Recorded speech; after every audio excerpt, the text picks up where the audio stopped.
Hello and welcome back to my channel, which is AMS MBBS Lectures. This is like the part 2 video of the same chapter, that is antimicrobial agents and antimicrobial resistance, guys. ठीक है, we have already covered this chapter का part 1 video जो है उसमें हम लोगों ने antimicrobial agents को already cover up किया है.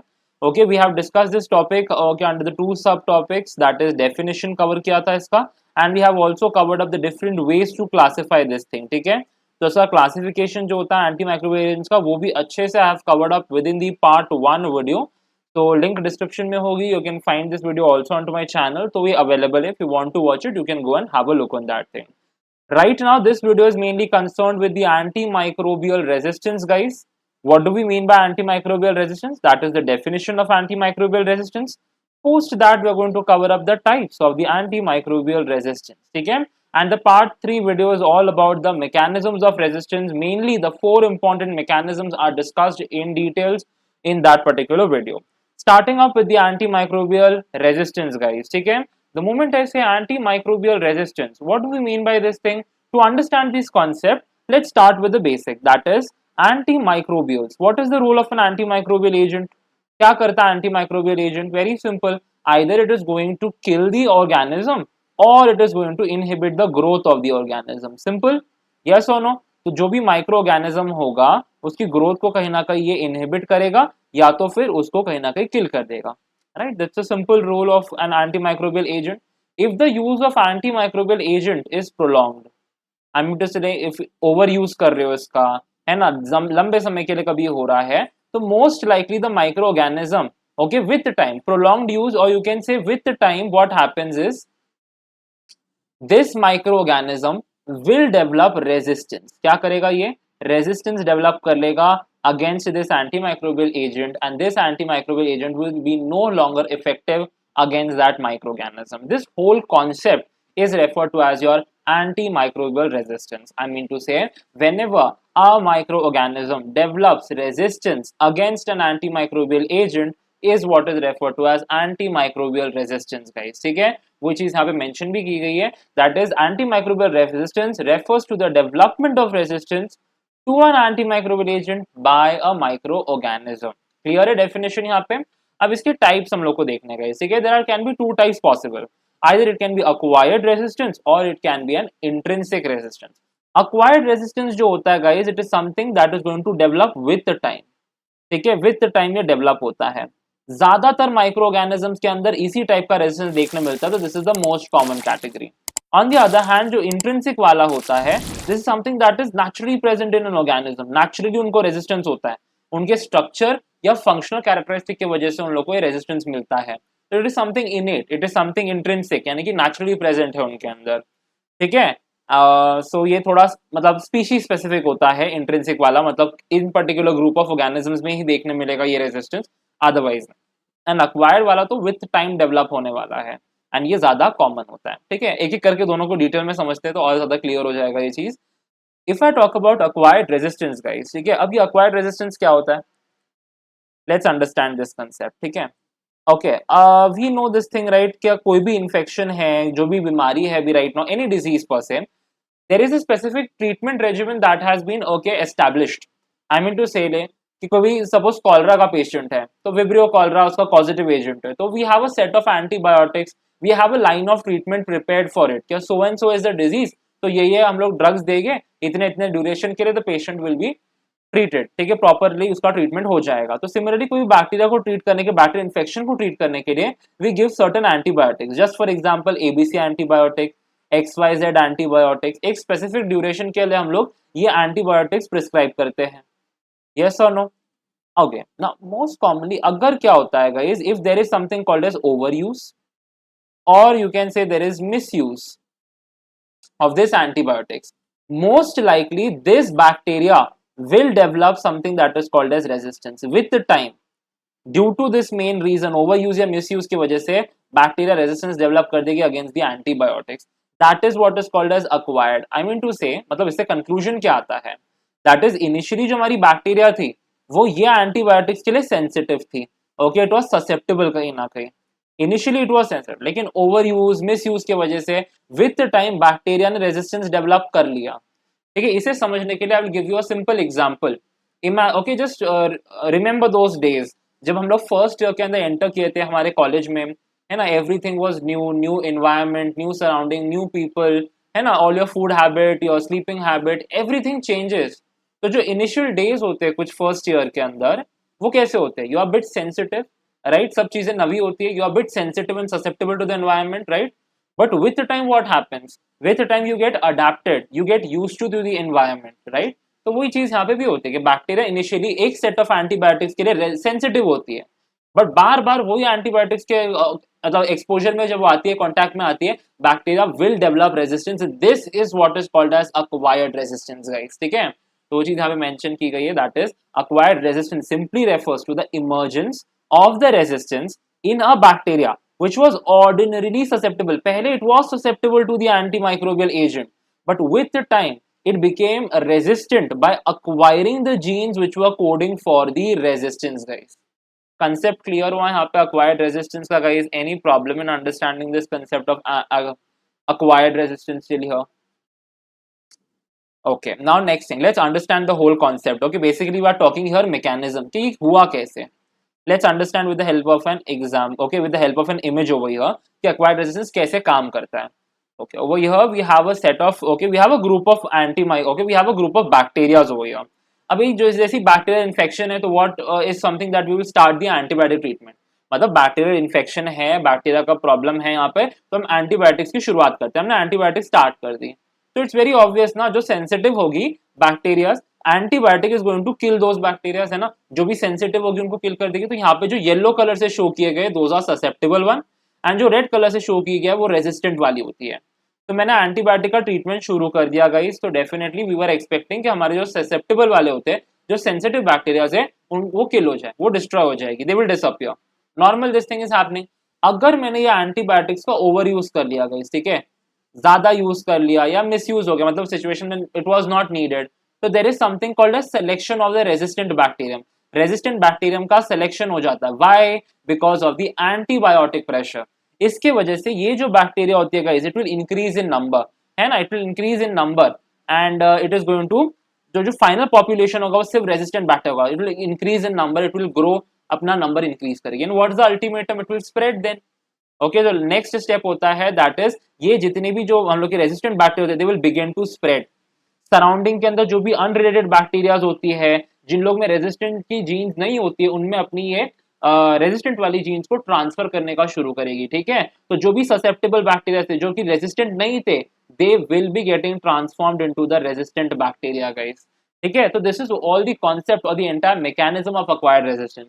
कि जैसे एंटीबायोटिक ट्रीटमेंट स्टार्ट होगा, ससेप्टेबल वाले will begin to die, that's very obvious. But antibiotics अगर ज्यादा समय के लिए यूज कर लिया, बार बार यूज करो एंटीबायोटिक्स को, सेम ही एंटीबायोटिक को बार बार यूज करोगे, तो ultimately there is selection of the resistant strain because of the antibiotic pressure. Then ये जो इसका selection हुआ, it is going to increase in the number, it is going to grow, multiply, increase in number, and ultimately it will spread. Okay, it is going to spread in the surrounding bacteria के अंदर, ये surrounding environment में bacteria के अंदर spread करेगा and resistance को और promote करेगा और spread करेगा guys. This was the entire mechanism of acquired resistance. I hope this image is clear over here. ठीक है, अभी तो ये सारी चीजें तो क्लियरली समझ में आ गई एक्वायर्ड रेजिस्टेंस के बारे में कि what is the definition of acquired resistance, what is the mechanism, सब क्लियर हो गया है. Now comes into picture that is what are the factors. कौन से फैक्टर्स होते हैं जो एक्वायर्ड रेजिस्टेंस को और ज्यादा प्रमोट करते हैं. इन सारे रेजिस्टेंस स्ट्रेन्स को प्रमोट, मतलब उनके स्प्रेड को कौन प्रमोट कर रहा है और ज्यादा, ठीक है. तो द मोस्ट कॉमन फैक्टर जो कि मैंने ऑलरेडी बोल दिया, that is called as the overuse and misuse of the antibiotics. जरूरत नहीं थी, बार बार सेम एंटीबायोटिक्स का यूज कर रहे हो, तो ओवर यूज या तो मिस यूज की वजह से ये चीज हो सकती है. नाउ हम लोगों ने अभी मैकेनिज्म में देखा कि एट द एंड जब रेजिस्टेंट स्ट्रेन की जब पूरी पॉपुलेशन बनती है, what it is doing basically spread. ये सराउंडिंग एनवायरनमेंट में स्प्रेड होगी. तो how bacterial infections are spreading? By, अगर हाइजीन प्रॉपर्ली मेंटेन नहीं किया गया, तो there are certain factors related to hygiene. जैसे कि अगर हॉस्पिटल सेटिंग की बात करूं, so if there is something called as your poor infection control in the hospital, poor infection control in hospitals, यानी कि अगर हॉस्पिटल्स के अंदर, जस्ट एग्जांपल के अगर तौर पे मैं आपको बताऊं, अगर हैंड हाइजीन सही से फॉलो नहीं कर रहे हो, okay, hand hygiene, hand washing की जो प्रैक्टिसेस होती है, if this thing is not followed properly, तो क्या होगा अगेन, ये सारे जो रेजिस्टेंस स्ट्रेन हो गए उसके स्प्रेड को और ज्यादा प्रमोट करेगी। दूसरा पॉइंट भी ओके, जो नेक्स्ट फैक्टर है ये भी हाइजीन से रिलेटेड है। There is something called as inadequate sanitary conditions, inadequate sanitary conditions मायने कि टॉयलेट, वॉशरूम्स जो होते हैं, अगर उनमें ड्रेनेज वगैरह जो होता है, अगर उनमें हाइजीन मेंटेन नहीं करके रखोगे तो अगेन स्प्रेड होगा, ये सारे रेजिस्टेंस को प्रमोशन मिलेगा और ज्यादा। लास्ट ओके, और एक फैक्टर जो है guys that is also again related to hygiene only, that is called as inappropriate food handling, inappropriate food handling. अगर ऑब्वियसली बात है ना यार, food is very important, food water को सही से नहीं हैंडल होगा, बैक्टीरियल इन्फेक्शंस फैलेगी, ये रेजिस्टेंस और ज्यादा प्रमोट होगा गाइस। ओके, अब लास्ट दो फैक्टर्स जो होते हैं, these are related to something called as the doctors and the medical shops, ठीक है, जो फार्मासिस्ट होते हैं ना उनसे रिलेटेड ये दो फैक्टर्स हैं, ठीक है। तो ये जो सेकंड, थर्ड एंड फोर्थ वाला होता है गाइस, ये जो सेकंड, थर्ड एंड फोर्थ वाले factor, this is all related to hygiene. Fifth and sixth is related to the doctors and the medical staff के जो वर्कर्स होते हैं, लाइक जो फार्मासिस्ट एंड ऑल होते हैं उन लोग के वजह से। डॉक्टर से क्या रिलेटेड है, okay, there is something called as irrational use of antibiotics, यानी कि जो एंटी माइक्रोबियल ससेप्टेबिलिटी रिपोर्ट्स होती है गाइस, ठीक है, उसको फॉलो नहीं करना, इरैशनली एंटीबायोटिक्स को यूज करना, okay, not following the AST reports.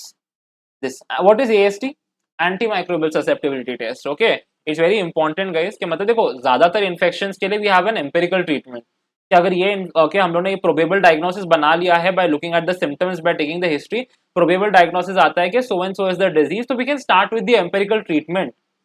But again जब हम लोग लैब इन्वेस्टिगेशन हम लोगों ने मतलब जब लैब इन्वेस्टिगेशन के रिपोर्ट्स आ जाते हैं, तो we can look for the AST, AST के बेसिस पे we can give the appropriate treatment, okay, start कर सकते हैं। सो दैट अगर मतलब सीखो, एएसटी सिंपली इंडिकेट करती है कि ये जो माइक्रो ऑर्गेनिज्म है ये वाले सेट ऑफ एंटी माइक्रोबियल्स के लिए सेंसिटिव है और ये वाले एंटी माइक्रोबियल्स के लिए रेजिस्टेंट है। तो जो रेजिस्टेंट वाले हैं, why would we prescribing those, जो सेंसिटिव वाले हैं वो वाले एंटी माइक्रोबियल्स दो, सो दैट जल्दी रिकवरी हो, the patient gets okay quickly treated.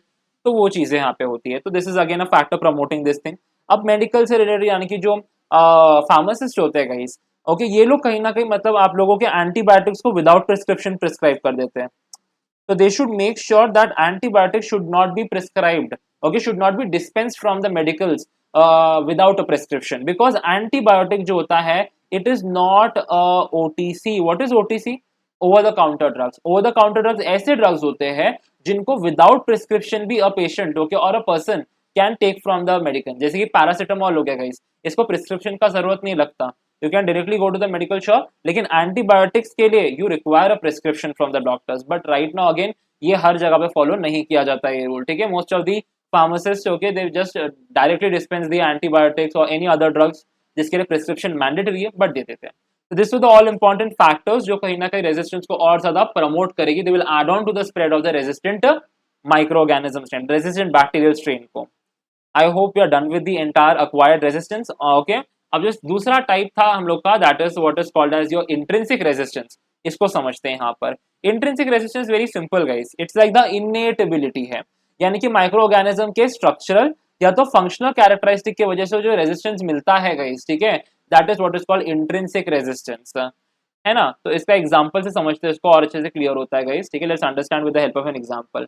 We have something called as a gram negative bacterias, ठीक है। जो ग्राम नेगेटिव बैक्टीरियाज होते हैं ना, these are because of their structural या तो उनके फंक्शनल कैरेक्टरिस्टिक की वजह से they are resistant to vancomycin, okay, they have resistance to vancomycin। And ये जो देखो गाइस, किसी भी बैक्टीरिया की ये जो प्रॉपर्टी होती है, उसकी स्ट्रक्चरल प्रॉपर्टी की बात करो या उसकी फंक्शनल प्रॉपर्टी की जब मैं बात करूं, क्या ये ट्रांसफर कर सकती है दूसरे बैक्टीरिया में? ट्रांसफर पॉसिबल है क्या दूसरे बैक्टीरिया के अंदर ये स्ट्रक्चरल या functional characteristic? The answer is no, transfer is not possible.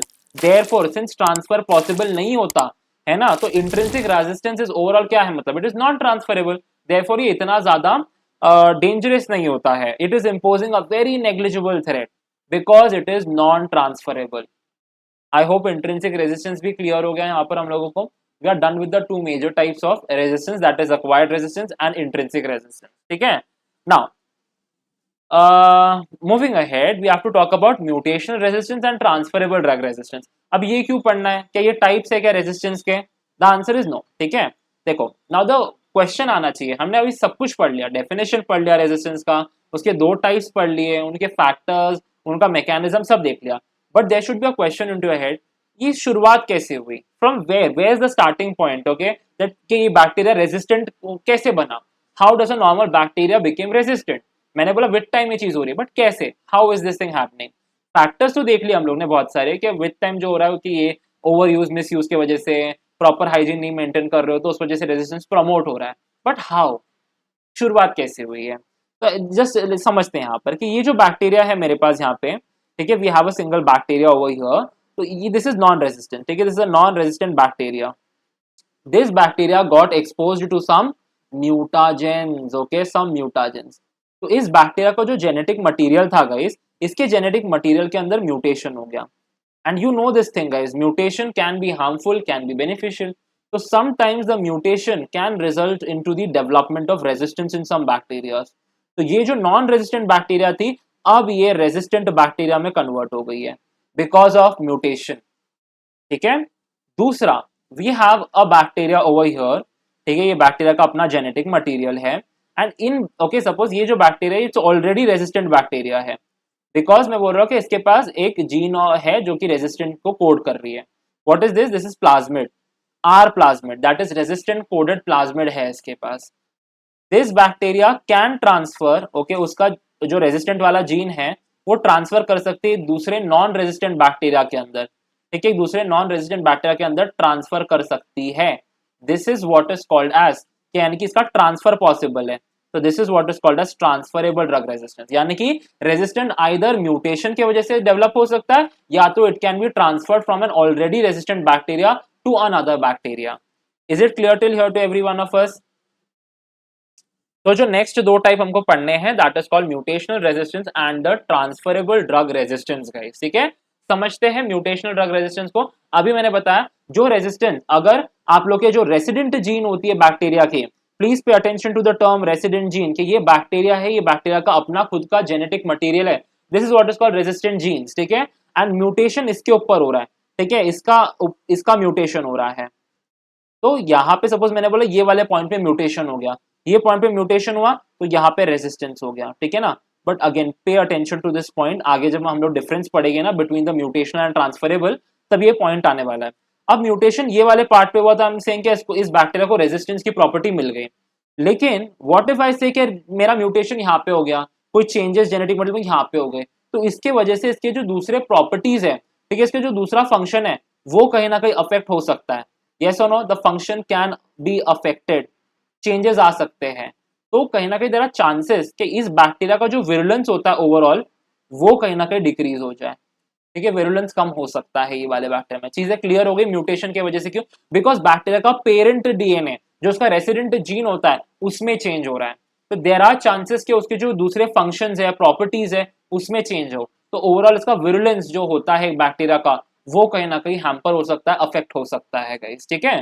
तो जस्ट थोड़ा अंडरस्टैंडिंग के लिए मुझे बताना था। Let me add some extra points to this thing, ठीक है, कुछ पॉइंट्स यहाँ पे बताने थे।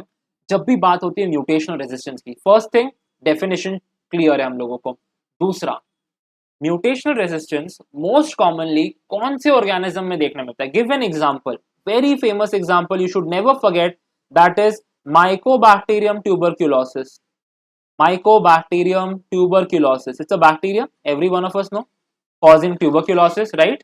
Tuberculosis से होता है, तो Mycobacterium tuberculosis में टिपिकली आप लोगों को म्यूटेशनल रेजिस्टेंस देखने को मिलता है, ठीक है। अगेंस्ट व्हाट, ये बैक्टीरिया में रेजिस्टेंस डेवलप हुआ किसके अगेंस्ट, ड्रग्स के अगेंस्ट। कौन से drugs, anti tubercular drugs, very simple, right, anti tubercular drugs के अगेंस्ट रेजिस्टेंस डेवलप होगा।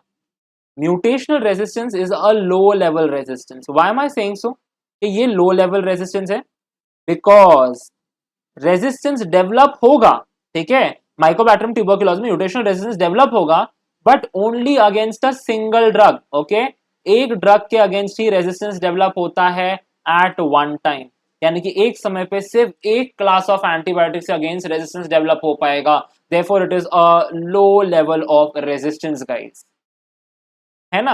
एंड याद रखना to overcome mutational resistance, since देखो एक टाइम पे एक ही ड्रग के अगेंस्ट रेजिस्टेंस डेवलप हो रहा है, तो माइकोबैक्टीरियम को ट्रीट करने के लिए लाइक ट्यूबरक्लोसिस को ट्रीट करने के लिए we have to use a multi drug therapy, we have to use a combination of different drugs.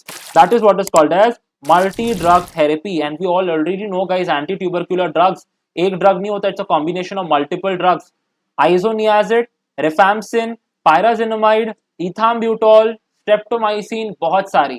क्यों दे रहे हो? Why are you giving a multi-drug therapy if someone asked you? तो अब reason clear हो गया होगा. Why? Because we are overcoming the mutational resistance, guys, which is very commonly seen in Mycobacterium tuberculosis. एक समय पे एक ड्रग के अगेंस्ट रेजिस्टेंस डेवलप होता है, therefore it is a low level resistance guys, mutational resistance low level.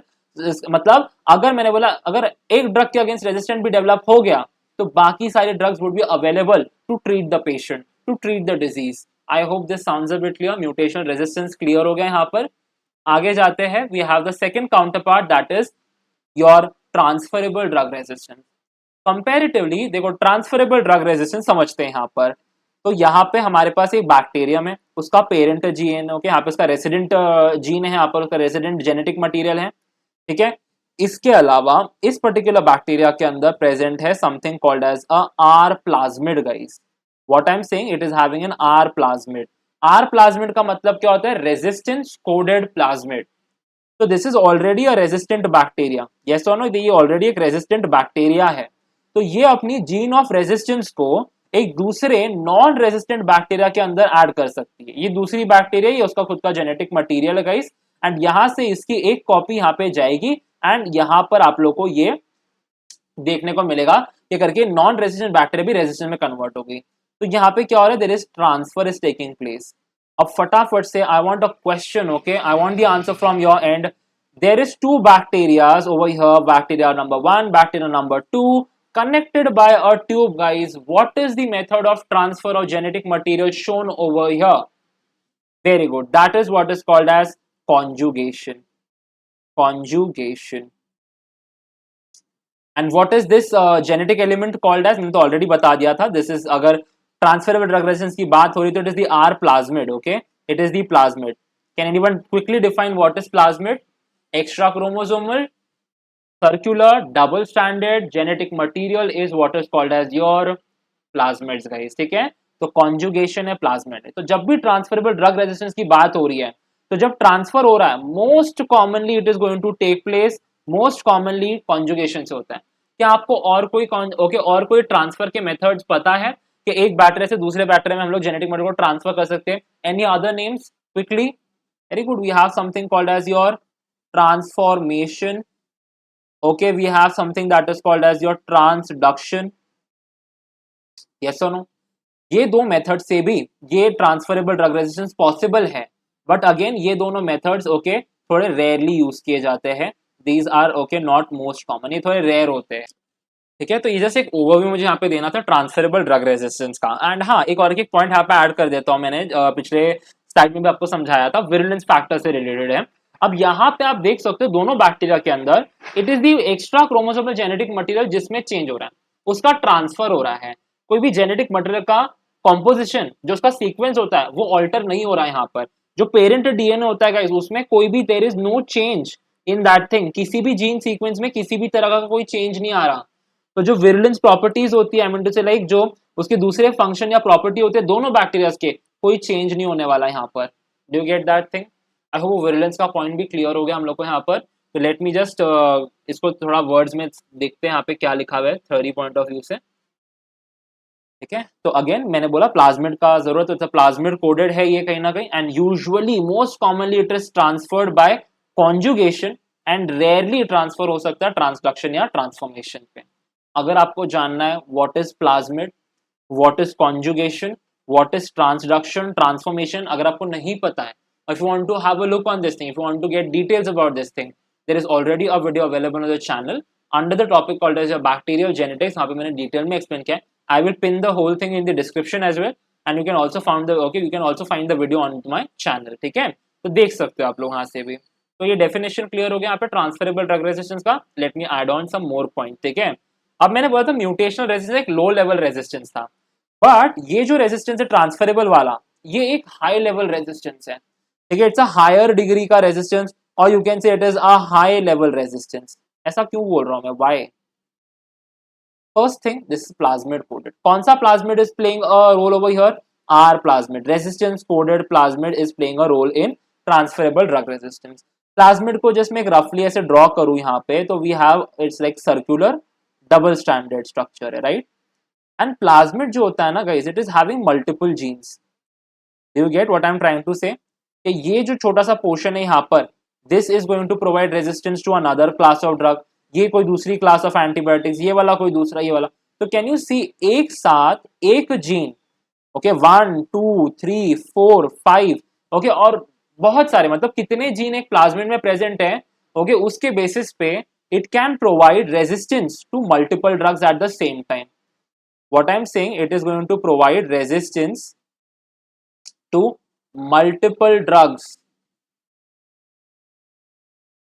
at the same time, है ना, at one time, एक समय पे एक साथ ही बहुत सारे ड्रग्स के अगेंस्ट रेजिस्टेंस प्रोवाइड करेगा। सी 5 ऐसा कोई नंबर नहीं है स्पेसिफिकली, जस्ट एग्जांपल के लिए I have mentioned over here, otherwise you have to just remember that is यहाँ पे प्लाज्मिड्स का रोल आता है। प्लाज्मिड में बहुत सारी जीन्स होती है, एंड हर जीन जो होती है वो अलग अलग क्लास ऑफ एंटीबायोटिक्स के लिए, के अगेंस्ट रेजिस्टेंस के लिए कोड करती है। Therefore, this type of transferable drug resistance is providing resistance to multiple drugs at one time. Therefore, it is called as a higher level of resistance or a higher degree of resistance, guys. ठीक है? And therefore, can I simply say, यहाँ पे हम लोग अगर multiple drug therapy को use करेगी भी, क्या ये drug overcome, okay? क्या ये transferable drug resistance overcome हो पाएगी? The answer is no. Therefore, we cannot. There is no use of, okay, there is no point of using a multi-drug therapy in such cases. I hope the concept of both the types of drug resistance is clear. Mutational, transferable. Let's summarize the whole thing. Okay, let's summarize this thing by comparing the two things in the next slide. So first of all, the first point, mutational resistance and the transferable drug resistance, guys. What's the difference? Simple. एक समय पे एक drug के against resistance provide करना, यानी कि mutational drug resistance. एक समय पे ओके मल्टीपल ड्रग्स के अगेंस्ट रेजिस्टेंस प्रोवाइड करना, it is transferable drug resistance. Clear हो गया? नेक्स्ट रेजिस्टेंस गाइस, है ना, अगर एक ही ड्रग के अगेंस्ट रेजिस्टेंस मिल रहा है तो ये लो डिग्री है, ये वाला हायर डिग्री प्रोवाइड कर रहा है बिकॉज ज्यादा ड्रग्स के अगेंस्ट रेजिस्टेंस मिल रही है।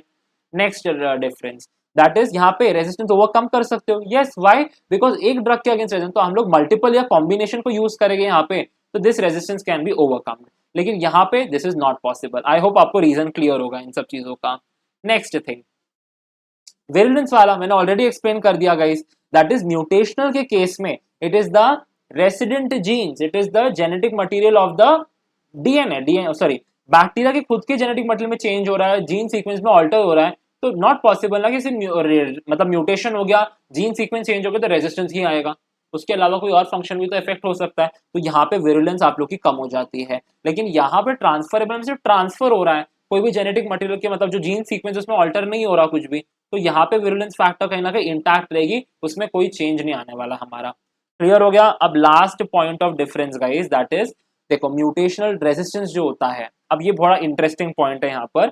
See this okay mutational resistance is not transferable. Why am I saying so? दूसरे ऑर्गेनिज्म में नहीं दे सकते। मतलब अगर मैं बोलूंगा ये मेरे पास एक बैक्टीरिया है, ये उसका जेनेटिक मटेरियल है, इसके जेनेटिक मटेरियल में चेंज आ गया यहाँ पर, तो ये अपना ये वाला टुकड़ा दूसरे बैक्टीरिया के अंदर ऐसे हॉरिजॉन्टली ट्रांसमिट नहीं कर सकती। लेकिन जब ये सेम बैक्टीरिया डिवाइड करती है and it gives rise to the two offsprings, okay, दो डॉटर सेल्स को बनाती है, तो दिस थिंग इज पॉसिबल। मतलब vertically spread is possible, horizontally the spread is not possible. वो चीज यहाँ पे मेंशन की गई है guys, that is mutational resistance is not transferable to other organisms. Spread to the organisms, okay, to the offsprings by vertical spread is possible. तो mutational resistance में vertical spread देखने को मिलता है, and हमारे transferable drug resistance के case में आप लोग को horizontal देखने मिलता है। I hope मुझे ये explain करने की जरूरत नहीं है, because conjugation, transduction, transformation ये सारे topics itself they come under horizontal gene transfer. ठीक है? तो I hope I have tried my best to simplify the whole thing and सारी चीज़ों को सटल रखने की कोशिश की है। तो आई होप आपको समझ में आया होगा, ये डिफरेंस क्लियर हो गया। With this we mark the end of this session guys. If you found this content useful then do like, share and subscribe to my channel which is AMS MBBS lectures. Thank you so much for watching. I will see you in the next one. Till that time कोई भी question, कोई queries, okay कुछ भी हो comment down, I am there to answer it guys, ठीक है। See you all in the next one, bye bye.